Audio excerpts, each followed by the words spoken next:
Hello ਜੀ, ਕਿੱਦਾਂ ਹੋ ਸਾਰੇ। ਆਈ ਹੋਪ ਤੁਸੀਂ ਸਾਰੇ ਜਣੇ ਬਹੁਤ ਵਧੀਆ ਹੋਵੋਗੇ। ਅਸੀਂ ਵੀ ਬਿਲਕੁਲ ਠੀਕ ਹਾਂ। ਤੇ ਫਰੈਂਡਸ, ਇੱਕ ਨਾ ਮੈਂ ਸ਼ਾਰਟ ਪਾਇਆ ਸੀਗਾ, ਬੀਬੀ ਰਜਨੀ ਮੂਵੀ ਆਈ ਹੈ ਉਹਨੂੰ ਬਹੁਤ ਜ਼ਿਆਦਾ ਲੋਕਾਂ ਨੇ ਪਿਆਰ ਦਿੱਤਾ, ਬਹੁਤ ਹੀ ਜ਼ਿਆਦਾ ਪਸੰਦ ਕੀਤਾ। ਔਰ ਦੇਖੋ, ਆਪਣੇ ਪੰਜਾਬੀ ਤਾਂ ਸਟੋਰੀ ਨੂੰ ਬਹੁਤ ਬਖੂਬੀ ਜਾਣਦੇ ਨੇ, ਪਤਾ ਆ ਸਟੋਰੀ ਬਾਰੇ। ਬਟ ਨਾ ਮੈਂ ਬਹੁਤ ਜ਼ਿਆਦਾ ਖੁਸ਼ ਹੋਈ ਕਿ ਜਿਹੜੇ ਸਾਡੇ ਤੋਂ out of Punjab other state ਵਾਲਿਆਂ ਨੇ ਵੀ ਬਹੁਤ ज़्यादा प्यार दिता। मीन्स कि उन्होंने मैनू ना पूछा, प्लीज़ ना हमें ये स्टोरी के बारे में बता दो, प्लीज़ हमें इस मूवी का नाम बताओ प्लीज़। हम मतलब कि लाइक किया, उन्होंने पसंद किया, ताई करके तो उन्होंने बार बार पूछा।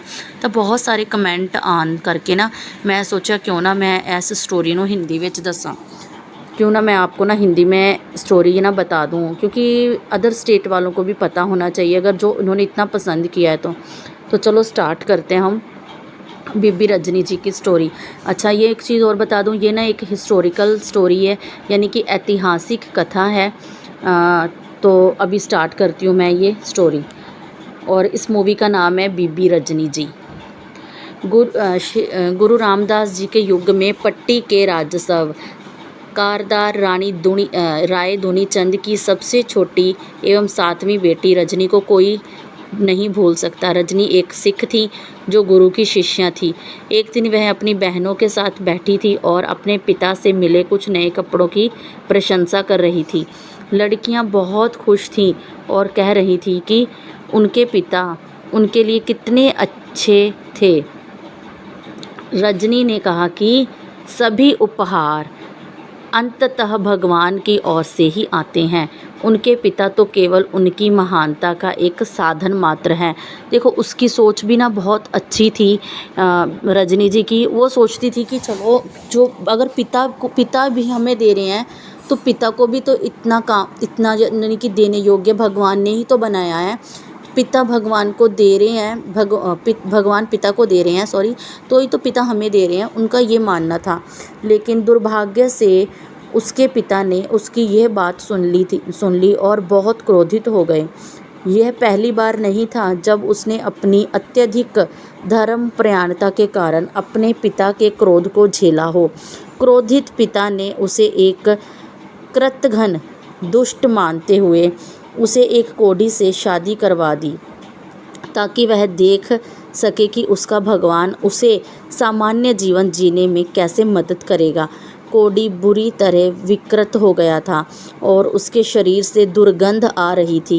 बेचारी लड़की ने अपने भाग्य को बिना बदले स्वीकार कर लिया था और खुद को अपने अपंग पति को पालने के लिए कड़ी मेहनत करनी शुरू कर दी।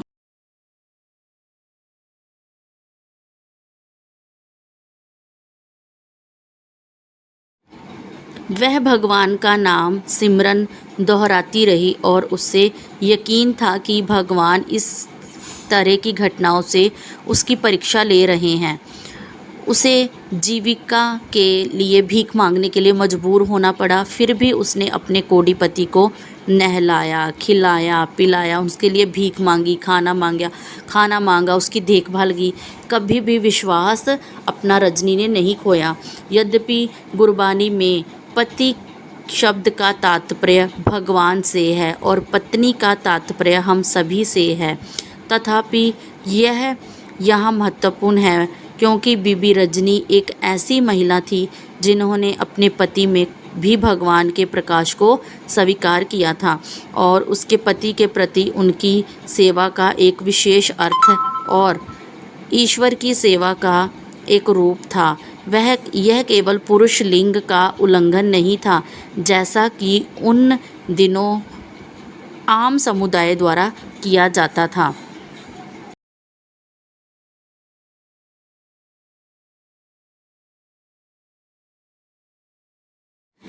श्री गुरु ग्रंथ साहिब जी में लिखा है, नानक कहते हैं, वह जो परलौकिक भगवान को अपने पति के रूप में देखती है वह धन्य सती है। उसे भगवान के दरबार में सम्मान के साथ स्वीकार भी दिया जाता है। और बीबी रजनी जो मूवी आई है, इसमें ना फिल्म में बीबी रजनी की कहानी सिख गुरु रामदास जी के समय पर आधारित है। इस फिल्म में रूपी गिल जो हैं वो बीबी रजनी की भूमिका निभा रही हैं।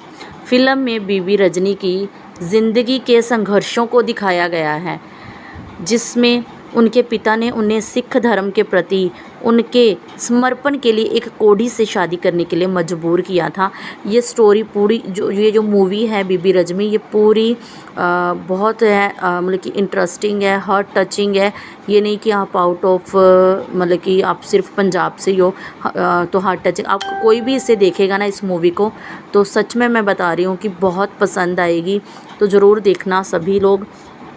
बहुत अच्छी स्टोरी है इसमें ना, मतलब कि काफ़ी कुछ बताया गया है कि जैसे एक ना औरतों के संघर्ष के बारे में ना, किस तरह से उसने अपना विश्वास नहीं खोया लाइफ में, फिर उसने सक्सेस भी हुई, उसके हस्बैंड ठीक भी हो गए, उसके विश्वास ने उसे ठीक किया।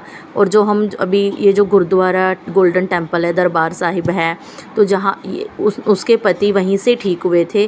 वहाँ पे स्नान करके, वहाँ पे ना एक पहले छप्पर टाइप होता था, मीन्स कि मतलब कि पानी था, छप्पर टाइप होता है जैसे तो पानी खड़ा रहता है उसमें ना। जब उनके हस्बैंड ने देखा कि जो कौवे हैं, कां हैं, जैसे वो क्या कर रहे थे, कौवे काले होते हैं, वो जब वो वहाँ पे बैठे बैठे देखते रहे कि कौवे क्या कर रहे हैं, डुबकी लगा रहे हैं पानी में और वो वापस से उड़ जा रहे हैं। जब वो पानी से निकल के उड़ रहे थे तो वो हंस बन के उड़ रहे थे, यानी वाइट कलर के। तो इतना विश्वास सा हो गया उनके हस्बैंड को भी, तो उन्होंने वहाँ पे स्नान किया और वो ठीक हो गए। तो ये एक ना, इसीलिए जो दरबार साहिब है ना, यहाँ पे लोग स्नान करते हैं। यहाँ पे एक दुख भंजनी बेरी बोला जाता है उसको।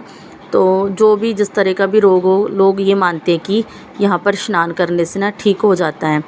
तो ये एक हिस्टोरिकल स्टोरी थी, ऐतिहासिक कथा है और रियलिटी है। तो प्लीज़ जिसने भी ये कहानी सुनी है, लाइक करो, सब्सक्राइब करो, शेयर करो अगर आपको ये स्टोरी पसंद आई हो तो।